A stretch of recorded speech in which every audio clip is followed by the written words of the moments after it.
Nessa noite eu quero compartilhar com você um texto da Palavra de Deus que se encontra no Evangelho segundo escreveu São Lucas, no capítulo 21.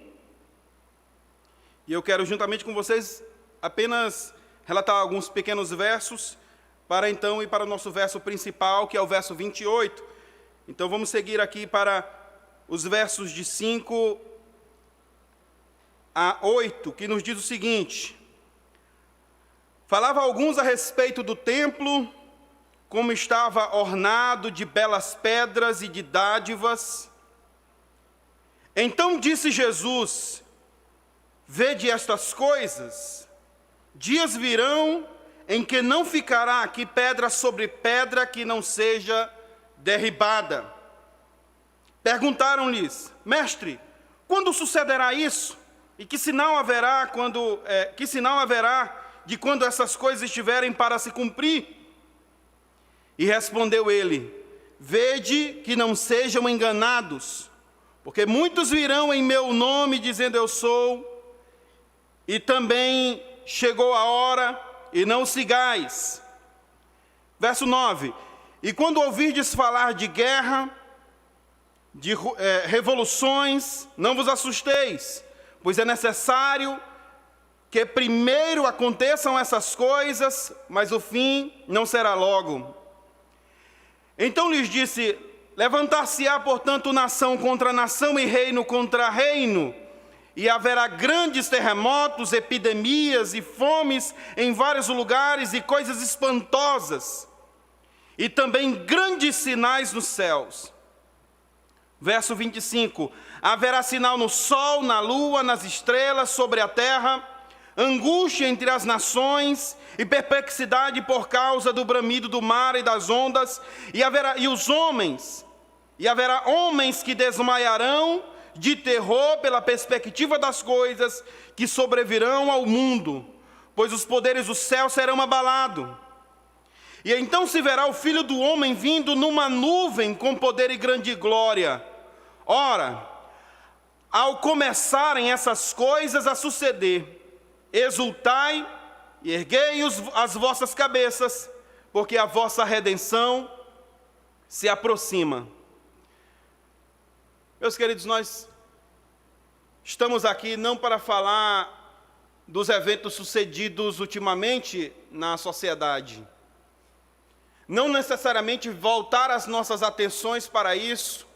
Você deve ter passado o dia vendo notícias sobre isso, você deve ter passado a semana tendo sido bombardeado com novas e novas informações e relatos acerca do que está acontecendo na sociedade e no mundo, e como os governos se movem para tentar encontrar soluções para o mal nesse mundo. Mas eu quero voltar a sua atenção, quero que você comigo nessa noite volte a sua atenção para um evento que esses eventos que nós estamos vendo à nossa volta, eles apontam para esse evento principal. Eu quero que a igreja comigo nessa noite volte o seu coração e os seus olhos para a direção certa, porquanto a palavra do Senhor diz que a nossa redenção está próxima, e isso com referência à volta iminente do nosso bendito Senhor e Salvador Jesus Cristo. A segunda vinda do Senhor Jesus Cristo não só será o evento mais significativo da história, mas também o mais amplamente visto em todo o mundo. Isso em distinção à sua primeira vinda, porque na primeira vinda de Cristo, ele foi manifestado a Maria, a José, a uns poucos pastores e talvez alguns que estivessem ali presente, tendo ouvido falar do sinal da estrela e ouvido falar do sinal dos anjos que entoavam louvores acerca do nascimento do Messias. Naquele evento, aquela criança, aquele infante, ele foi ocultado da humanidade por muito tempo, até que ele se manifestou aos 30 anos de idade no deserto da Judéia, enquanto João Batista apregoava o evangelho do reino de Deus e preparava o caminho para o Cristo. Então esse homem revolucionário que desceu à terra, que encarnou, esse verbo eterno que encarnou, esteve conosco, ele foi manifesto ao povo daquele tempo. E durante 3 anos e meio, ele pregou poderosamente o evangelho do reino a muitas pessoas. Ele manifestou a mensagem de Deus a muitas vidas, de modo que as pessoas ficavam pasmas com a autoridade com que ele falava, a maneira com que ele se expressava e o poder de suas expressões. As pessoas não só ficavam alarmadas, encantadas, surpreendidas com a sua mensagem poderosa, porquanto ele não pregava como as autoridades religiosas, como os escribas e fariseus, mas como um profeta que tem grande autoridade. As pessoas não só o admiravam por conta de suas pregações, mas também por conta dos grandiosos sinais que ele realizava.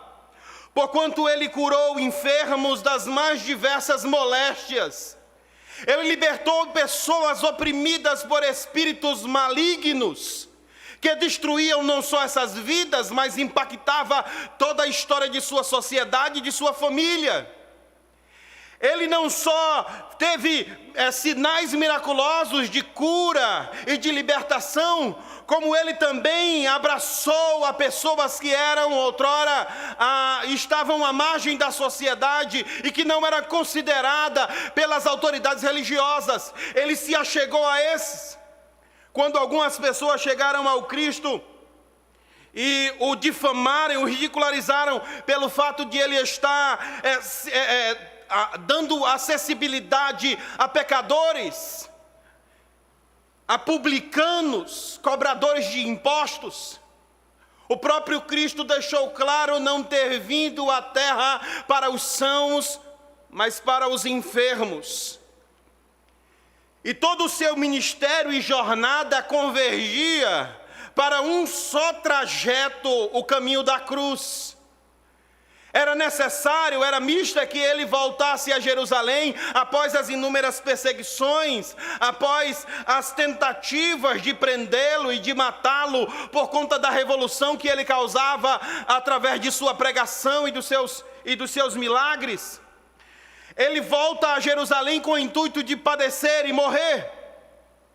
E de fato se entrega à morte. Ele não se entrega como alguém que não pode fazer nada a respeito, mas como alguém que está resoluto em fazê-lo, porque este é o único caminho de redenção para a humanidade. O nosso Cristo, a sua vida não foi roubada dele, ele espontaneamente a deu, porquanto houvera recebido do Pai poder para receber a vida, poder para dar a vida e poder para tomá-la de volta.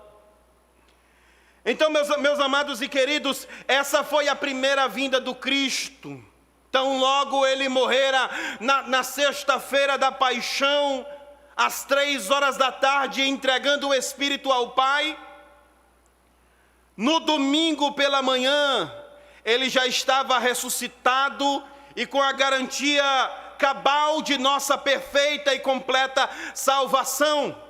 Passando ainda cerca de 40 dias com seus discípulos e ensinando a eles coisas pertinentes ao reino de Deus, ele se despediu dele no 40º dia, dando aos seus discípulos a recomendação que ficassem na cidade de Jerusalém, até que do alto eles fossem revestidos de poder e então passassem a testemunhar do evangelho do reino em todo o mundo, em todas as nações, na Judéia, Samaria e até os confins da terra, o que de fato aconteceu.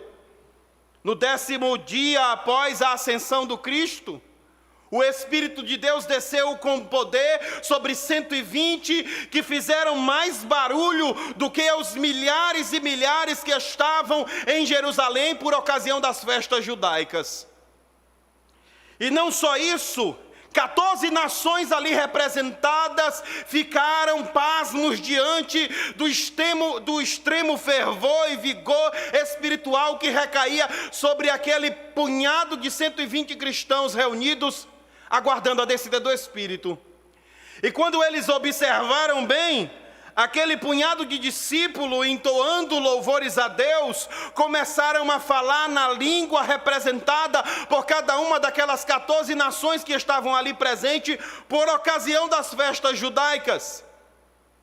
E isso para mostrar um plano eterno de Deus de conduzir a mensagem do Cristo para que ela não ficasse restrita aos limites de Jerusalém, mas que ela pudesse chegar até o Brasil, nas Américas, no Ceará, aqui na sua casa, através da internet, para que você pudesse ouvir a mensagem do reino e crer no Evangelho de Cristo Jesus.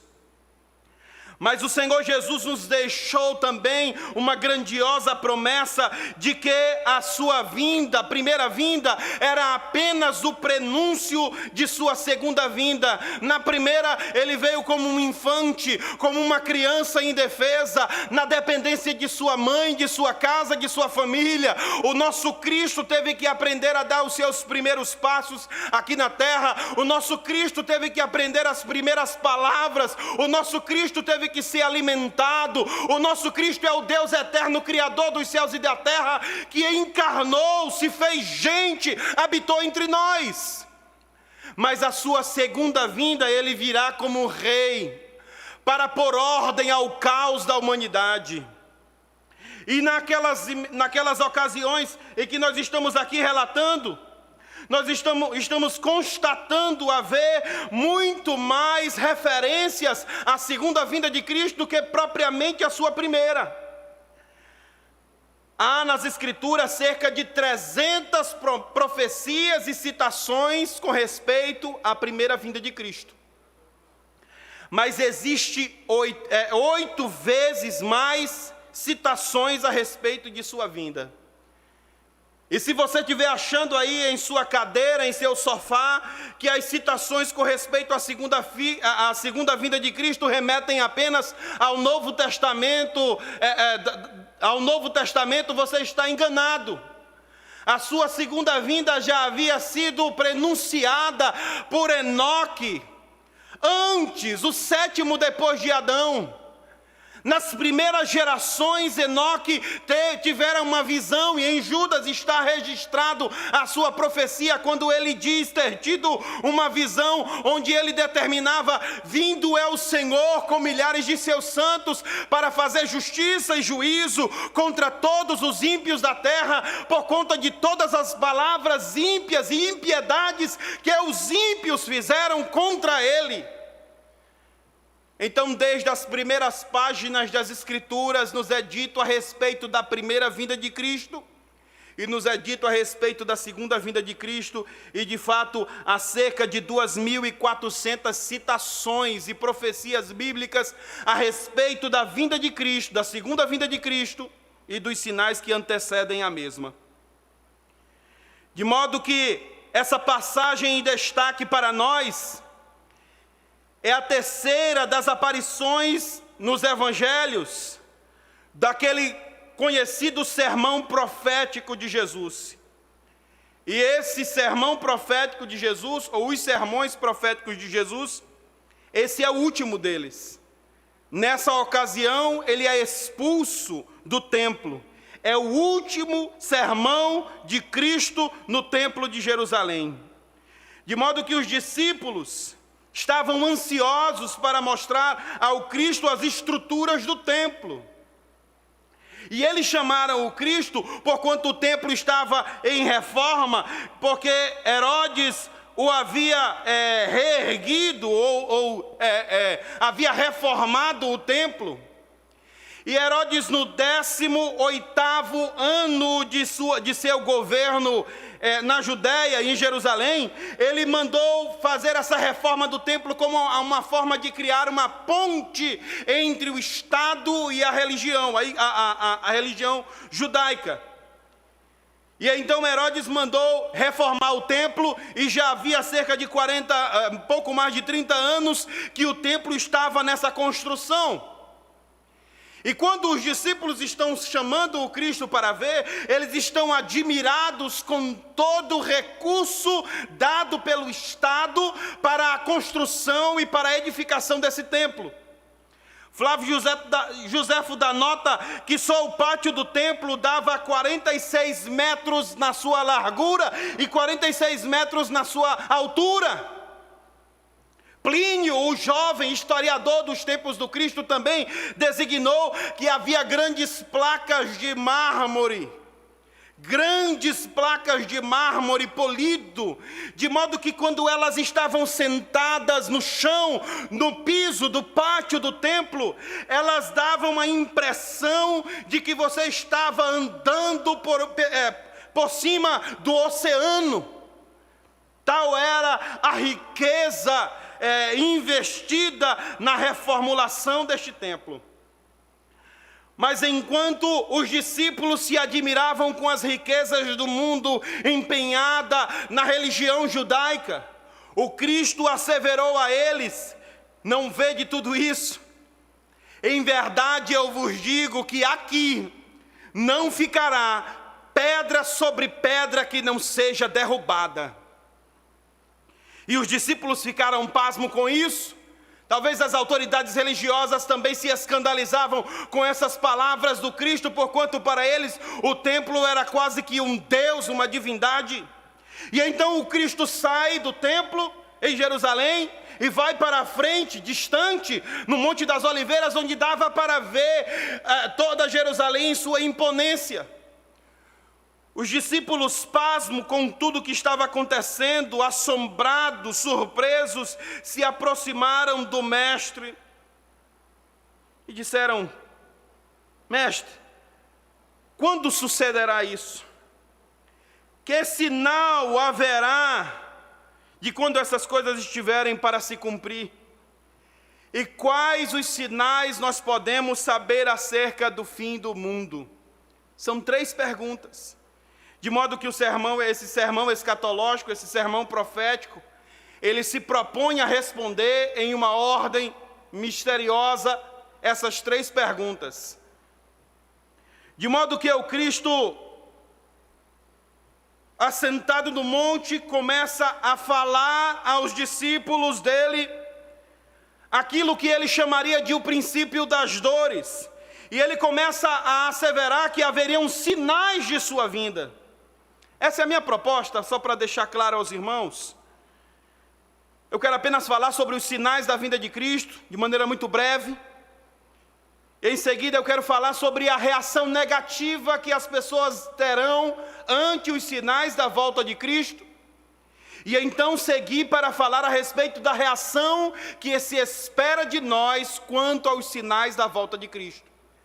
Isso posto porque em nossos dias, na situação em que nos encontramos e em todas as vezes que isso se repetiu na história da humanidade, boa parte dos cristãos, daqueles ditos evangélicos, daqueles que dizem servir a Deus, desfrutam do mesmo desespero e temor que recai sobre boa parte da humanidade.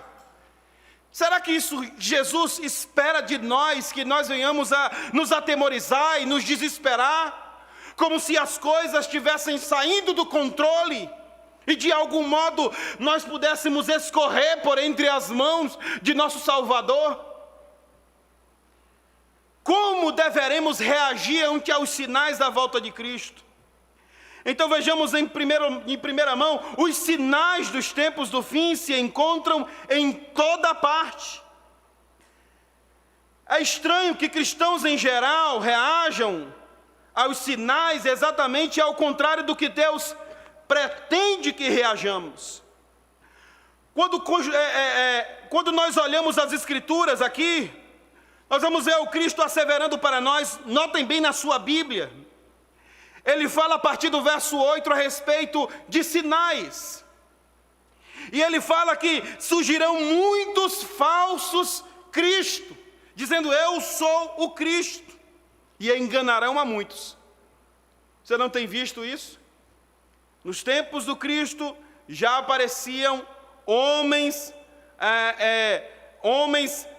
asseverando acerca de si mesmo que eles eram o Cristo. Em nossos dias, tanto apareceram como tem aparecido homens se pondo no lugar e na posição de salvadores da humanidade. Muitos surgirão aqui como supostos e pretensos representantes do reino de Deus e pregando uma outra mensagem que não a mensagem do Evangelho de Cristo, e adulterando a palavra e fazendo mau uso da fé das pessoas, e ludibriando e enganando. Muitos surgirão dizendo-se ter a autoridade divinal apenas para manipular massa, e isso tem acontecido ao longo da história. Mas não somente isso, o Cristo diz que nós ouviremos falar de guerras e revoluções. E Ele disse que nós não devemos nos atemorizar, porque é necessário que isso aconteça. E Ele disse que se levantará nação contra nação, reino contra reino. Em Mateus capítulo 24, ele disse que nesses dias trair-se-ão uns aos outros e enganarão uns aos outros. Ele disse que o amor de quase todos esfriará nesses últimos dias, que os homens se entregariam à dissolução, conforme Paulo dizendo a Timóteo, haveriam homens amantes de si mesmo. Que nos últimos dias as pessoas não dariam ouvido à sã doutrina, mas se acercariam de doutores conforme as suas próprias paixões. E eles teriam como que comichão, coceira nos ouvidos ao ouvir a verdade do Evangelho de Deus. Seriam tempos trabalhosos estes. E desde os tempos de Cristo, que o Cristo subiu, até os dias de sua vinda, nós estamos vivendo os últimos tempos. Os últimos dias. E os últimos dias não são necessariamente, propriamente dito, os dias que antecedem a volta de Cristo, mas os últimos dias são desde a sua ascensão até a sua segunda vinda.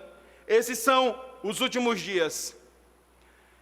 E talvez você que está aí na sua casa, você tenha dito: olha, Luiz Carlos, eu já ouvi os meus pais dizerem que Cristo havia de voltar, os meus avós disseram isso aos meus pais, os meus bisavós disseram isso aos meus avós, e assim nas minhas gerações antepassadas, eles falavam a respeito da volta do Cristo, mas na Bíblia está escrito que nos últimos dias os homens diriam exatamente isso. Onde está a promessa da sua vinda?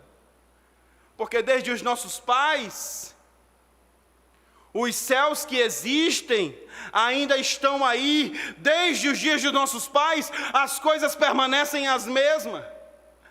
E na Bíblia está escrito que isso sucede dessa forma, porque Deus é longânimo, não querendo que nenhum do seu povo se perca, antes que todo o seu povo venha ao pleno conhecimento da verdade.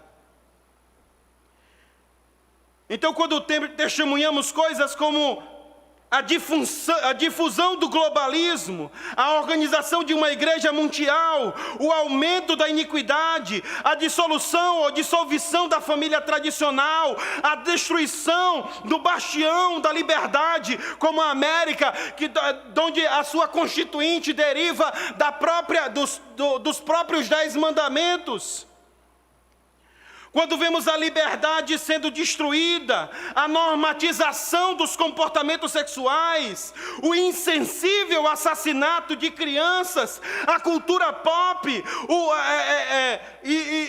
o aumento da vigilância do governo em tudo que se faz, quando vemos o aumento da maldade, quando vemos os tumultos, quando vemos as brigas, as guerras, os conflitos, espera-se de nós que vejamos que é necessário que isso aconteça, mas são apenas os princípios das dores, ainda não é o fim. O fim é antecedido por estes sinais.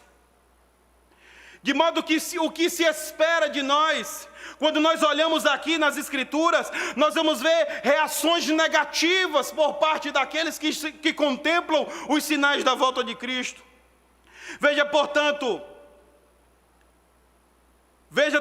o verso 12, o que disse: antes, porém, de todas as coisas, lançarão mão de vós e vos perseguirão, entregando-vos às sinagogas, aos cárceres, levando-vos à presença dos reis e governadores por causa do meu nome. Mais adiante ele vai falar até de seus seguidores que morrerão por causa do seu nome. Não é isso que tem acontecido em nossos dias? De fato, para a mídia odierna, só existe uma causa de morte nos nossos dias. Mas ano passado foi quase recorde. Ano passado e ano atrasado foi recorde na morte de cristãos por professarem a sua fé em muitos países. Isso não vira mídia, isso não vira manchete em jornal, mas muitos cristãos têm sido perseguidos ao longo da história e morrido por causa de sua fé. Nós temos visto sinais da volta de Cristo. Terremotos, tsunamis, peste, fome, em vários lugares, sinais da volta de Cristo. Que reação é dita, quais são as reações negativas a tudo isso? Primeiro, homens rebeldes se entregarão à rebeldia de tal forma que perseguirão o povo de Deus. Em seguida, verso 25 em diante, vai falar que haverá sinal na lua, nas estrelas, na terra, e olha como os homens reagirão: angústia. O texto diz: angústia entre as nações, em perplexidade por causa do bramido do mar e das ondas. Os homens rebeldes, eles buscarão se fundamentar e se segurar na hora dos tumultos, na hora dos terrores, na hora das pandemias. Os homens se segurarão em suas riquezas, se apoiarão nas suas riquezas como um homem se apoia em um cajado que ele deduz que a confiabilidade dele já se comprovou. E os homens assim se apoiam em suas riquezas, achando que as suas riquezas o livrarão dos terrores que estão vindo. Outros se apoiarão em poderes de homens, em influências, e confiarão nos homens. Mas vejam no que tudo isso tem nos levado. O mal que tem assolado a humanidade nesses dias é um mal invisível, e ele é democrático. Ele alcança o rico, o pobre, o preto, o branco, o letrado, o iletrado, de modo que você tenta fugir, mas não sabe para onde, porque você não sabe aonde o inimigo lhe espera à espreita. Esse é o inimigo que enfrentamos hoje, e esse pequeno e microscópico inimigo, ele tem desmascarado o egoísmo humano e mostrado que a riqueza dos homens não podem salvá-lo, e mostrado que a influência e o poder não pode salvar ninguém, e mostrado que o homem é frágil e limitado e que a vida é efêmera, e mostrado a nós, e mostrado ao povo de Deus que nós fomos feitos para a eternidade, e que o breve vapor que é a nossa vida é limitado e está nas mãos de Deus. Ninguém pode se confiar na sua robustez, na sua força, no seu conhecimento, no seu dinheiro. Os homens devem saber aonde se amparar. E que o que se espera de nós? Os homens desmaiarão de terror na expectação das coisas que sobrevirão no mundo. Não é o que tem acontecido? As pessoas em pânico, as pessoas desesperadas. Eu não vim aqui aterrorizar você. Eu vim mostrar que o Cristo espera de nós uma reação diferente. É muito frequente os cristãos terem a mesma visão míope do restante da humanidade. Que diante das circunstâncias as pessoas se atemorizam, se desesperam. Parece que o chão foge dos nossos pés, parece que não há salvação. Mas o que o Senhor espera de nós, observe bem. Há pelo menos 3 coisas apresentadas por Cristo aqui, esperando de nós. Considere atentamente o que diz as Escrituras. Veja o texto, verso 28. Ora, ao começarem a acontecer essas coisas, considere atentamente o que diz as Escrituras. Como eu posso saber que coisas estão acontecendo e o que eu posso esperar das coisas que se sucedem e como eu posso reagir a elas se eu desconheço o que a Bíblia diz a respeito de todas elas? De modo que o Senhor espera que nós estejamos atentos aos sinais quando essas coisas começarem a acontecer, ou seja, Ele espera de nós que consideremos atentamente o que diz as Escrituras. E deixe-me falar uma coisa. Nos últimos dias eu tenho recebido muitas mensagens, às vezes muitas mensagens nas redes sociais, de pessoas que, uma pessoa ali teve uma profecia, uma pessoa acolá teve uma visão disso, uma outra disse aquilo, e as pessoas aterrorizadas, e vem para mim: Luiz Carlos, o que é que tu acha disso? Meu querido, a Bíblia já tem nos dito tudo o que vai acontecer. Tudo que vai acontecer. Eu não vou me desesperar olhando para esses profetas do caos. Quantos aqui não devem lembrar de anos atrás alguém que viu uma tsunami que já está para mais de 10 anos que essa tsunami deveria ter varrido o Nordeste do mapa brasileiro? Profetas do caos, que deixam de atentar para o que diz as Escrituras e passam a confiar em suas especulações. Quando essas coisas começarem a acontecer, como eu vou saber que coisas estão acontecendo, senão quando eu me voltar para as Escrituras e atentar para o que na palavra de Deus está escrito a respeito da humanidade e do propósito de Deus para a redenção? Em segundo lugar, fixe os olhos na direção certa. Olha o que ele diz: quando essas coisas começarem a acontecer, exultai e erguei as vossas cabeças. Não é motivo de desespero, mas conquanto haja em nós uma solene e sensível aflição ante ao caos que se instaura na sociedade, o nosso coração deve exultar no fato de que Deus permanece no controle de tudo, e os nossos corações conseguirão algum conforto nisso, e exultarão ante ao fato de que a sua vinda se aproxima. Ele assegurou ainda nesse texto que até os fios de cabelo da nossa cabeça estão contados. Você pode confiar nesse Deus que sabe até quantos fios de cabelo tem na sua cabeça e que até eles são levados em conta por Ele? De modo que espera-se de nós que fixemos os olhos na direção certa, na eternidade que se desdobra diante de nós. Olhe para cima, erguei as vossas cabeças. E em terceiro lugar, considere a vossa postura ante as promessas da redenção. Levantai as vossas cabeças, porque a vossa redenção está próxima. Considere, então, a vossa postura ante as promessas da nossa redenção. O Senhor prometeu para nós que até os fios de cabelo da nossa cabeça estão contados. E o Senhor prometeu para nós que os dias de sua vinda, enquanto para alguns serão dias de trevas e de terror, para o povo de Deus será dia de luz e de redenção. Portanto, a minha postura ante as promessas de Deus é de exultação.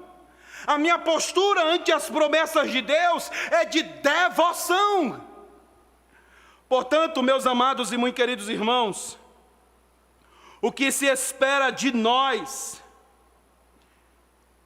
aplicando tudo isso que eu tenho dito a vocês aqui, é que você se arrependa, você que está aí me ouvindo, Que você olhe para todos esses sinais e que isso não te leve ao pânico, ao desespero, o que será de amanhã, o que será do meu emprego, o que será da minha família, o que será dos meus entes queridos.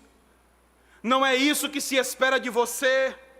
O que se espera de você é que você, em primeiro lugar, se arrependa dos seus pecados. Se arrependa de estar desconfiando das promessas de Deus. Você que está me ouvindo, se arrependa da sua vida fria diante da palavra de Deus. Se arrependa desse cristianismo frio, morno.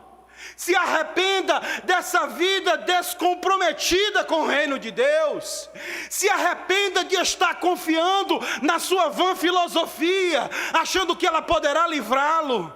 Se arrependa de estar negligenciando a mensagem da cruz. Se arrependa de estar vivendo uma vida dupla, porque a palavra de Deus assegura: aquele que for limpo, limpe-se mais; aquele que for sujo, suje-se mais.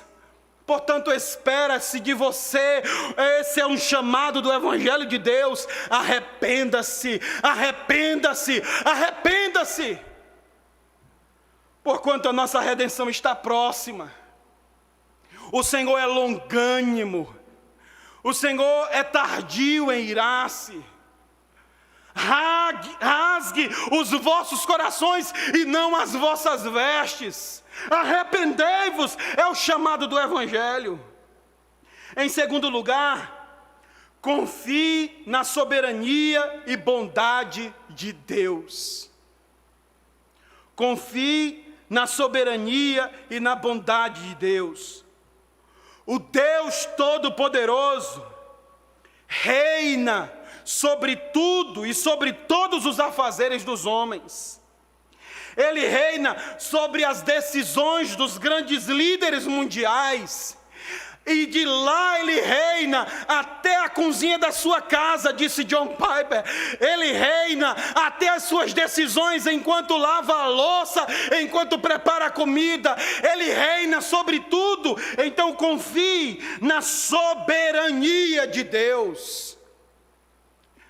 Os tsunamis, quando vêm, tiram os governos do eixo, tiram os poderes das suas estruturas, faz com que os homens se atemorizem ante as forças que estão para além da capacidade humana de manipular. Mas a igreja do Senhor continua confiante naquele que tem poder sobre os ventos, sobre as tempestades e sobre a própria vida. Então confie na soberania de Deus e confie na bondade de Deus. Confie que Deus está tratando a tua casa, a tua família com bondade. Que todo gesto dele em direção a você é um gesto de graça e de bondade por você. Confie no amor dele, que tem para você planos de redenção. Confie na graça dele, que está sustentando e guardando você em todos os momentos. Não se atemorize, não se aflinja, não fique como os demais homens, se perguntando o que comeremos, com que nos vestiremos, o que calçaremos, como será amanhã. Basta cada dia seu mal. Busque em primeiro lugar o reino de Deus e a sua justiça, e as demais coisas nos serão acrescentadas. Confie que o amor de Deus está derramado em nossos corações pelo Espírito Santo. Confie que Ele está sustentando a sua igreja. Confie que a graça dEle está direcionando o seu alvo até você. Então confie na soberania de Deus e na bondade dEle. E em último lugar, tenha os pés firmes no chão e os olhos fixos na eternidade. Que esses dias maus te levem a ter os pés firmes no chão em suas decisões diárias. Não se desespere, esse não é o fim de tudo. Nós não sabemos o que será no próximo mês, o que será até o final desse ano. Sabemos que Deus está no controle de tudo. Então tenha os pés firmes no chão. Não se desespere de sua vida ante as coisas que estão acontecendo. Tenha os pés firmes, seja racional diante de tudo. Mas não se esqueça de ter os seus olhos fixos na eternidade, porque a nossa pátria não é aqui. A nossa pátria, nós aguardamos uma pátria que está vindo, aonde reina a justiça, aonde toda dor será tirada, aonde será enxugado dos nossos olhos toda lágrima, aonde não haverá temor, medo, aonde as enfermidades não terão acesso, aonde o pecado não terá domínio, aonde Satanás não pisará a planta do seu pé. Haverá um reino de justiça que está chegando, aonde o seu rei, o seu governador, o seu principal líder é um líder justo e fiel, que regerá o mundo com vara de ferro e levará o seu povo ao triunfo eterno diante de Deus o Pai. Então tenha os pés bem firmes no chão, mas não se esqueça de fixar os seus olhos na eternidade. Que Deus em Cristo os abençoe, em nome de Jesus. Vamos estar orando ao Senhor para mim terminar essa exposição. Deus amado e santo, eu quero rogar a tua bênção sobre cada um desses que aqui estão me ouvindo, Senhor, me acompanhando. Quero te agradecer porque o Senhor superou todas as minhas limitações e fraquezas e falou à tua igreja e ao teu povo que está tendo acesso a essas imagens. Deus, que o Senhor possa chegar nesses lares com o consolo, com o conforto, com a graça devida para a ocasião oportuna que estamos vivendo. Deus, que o teu povo possa se regozijar em ti e confiar em ti, que o Senhor está no controle de tudo e que o mundo está nas tuas mãos e que nada foge ao teu controle. Deus, em nome de Jesus Cristo, que o Senhor possa estar salvando e estar perdoando esses que estão aqui se arrependendo, que o Senhor possa acolhê-los, que eles possam sentir o toque amável de tua graça, da mão rasgada de Deus, tocando os seus corações e os redimindo de seus pecados e os trazendo à posição que o Senhor exige que eles assumam diante de ti. E Deus, e que possamos ser uma igreja atenta à promessa da redenção eterna que se desdobra diante de nós. Em nome de Jesus Cristo, nós te pedimos essas bênçãos e te agradecemos. Amém. Deus abençoe.